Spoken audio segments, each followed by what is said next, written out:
Hello PLU students, we're looking at adjectives today. So in this video we'll be looking at the way we describe adjectives, the types of adjectives we find, how adjectives are formed. We'll be distinguishing between adjectives and pronouns. We'll be looking at the order of adjectives and comparisons within adjectives. So, what are adjectives? They describe, modify, identify, or qualify nouns or pronouns. And they answer the questions, what kind? And for that we will get descriptive adjectives, how many? So we'll find quantitative adjectives and which ones. And we get demonstrative adjectives in that case. So the types of adjectives. There are two main types, descriptive and limiting adjectives, but we won't be looking at all of them. Looking at how adjectives are formed, some adjectives are words like fresh, smart, sweet, young. These adjectives do not have a suffix, whereas other adjectives have a specific, what it can be called an adjective suffix. Suffixes like able, full, like, ill, and therefore we find words like flammable, skillful, sensitive, warlike, fragile. When words end like this, there's a very strong likelihood that they are adjectives, but you always need to determine whether the word functions as an adjective or not. Another way adjectives form are just as compound nouns. We have two or more words that form one entity that means one thing, but it consists of more words like high-spirited, densely populated, and they're often formed with a hyphen. Sugar-free, right? Long distance runner, last minute. Pause the video and just familiarize yourself with these words and know that they are adjectives. Also note, there are some adjectives that may confuse people. Those especially are adjectives that end ed or ing. People often say, I'm so boring. Oh my goodness, how can you say that about yourself? It's like saying, I'm so evil, or I'm so lazy. Do you really want to tell that to the world? So when you say, I'm so boring, you are saying, I probably put you to sleep. I probably make you feel like you just want to get away from here because what I have to say is so silly. But what those people actually mean is that they are bored. Life is not entertaining them. They do not feel inspired. They are not amused at the moment. They're just bland and getting through the day. So this is the difference between boring and bored. And the main difference is when you are boring, you are doing the boring. You are boring. You are doing the bore. There's not really a word like that. But when you are bored, you are being bored by something else. Similarly, when you are entertaining.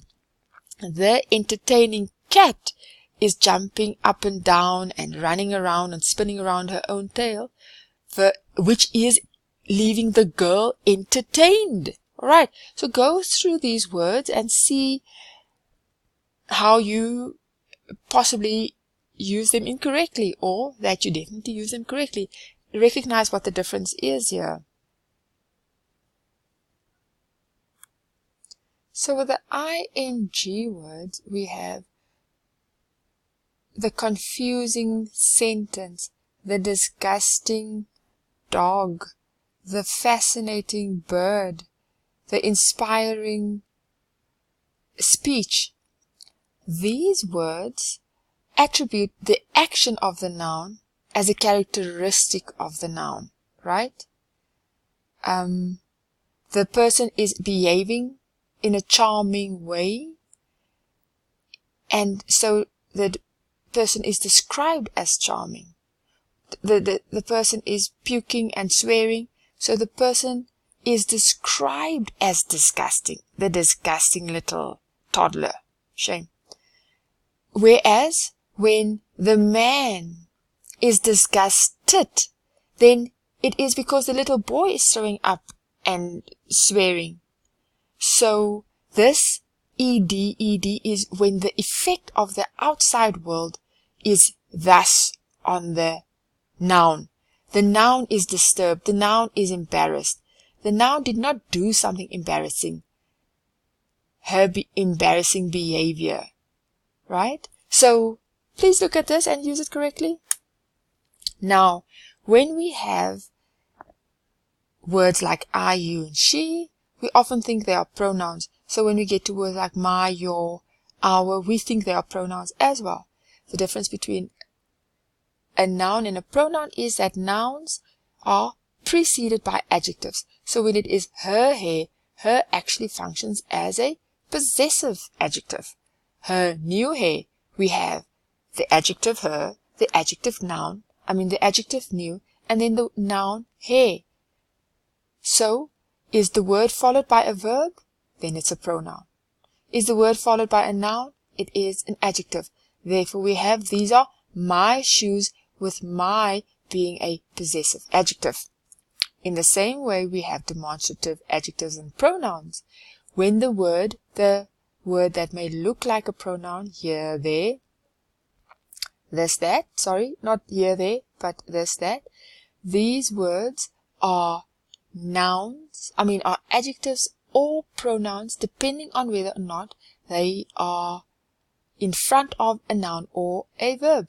This hat is a noun, therefore this is an adjective. So here we have this chair is a noun, making this an adjective. This, on the other hand, is a pronoun because it is followed by a verb. Here you have the order of adjectives. Let me quickly ask you. A little wooden lovely toy, is that correct? Instinctively, you should know it is incorrect. So a lovely little wooden toy would be correct. Some old orange good towels, something sounds wrong, and you know it should be some good old orange towels. Please have a look at the adjective order. Give yourself some random words and see if you can order them correctly. Most likely you will be able to. We also have the case of the comparison of adjectives.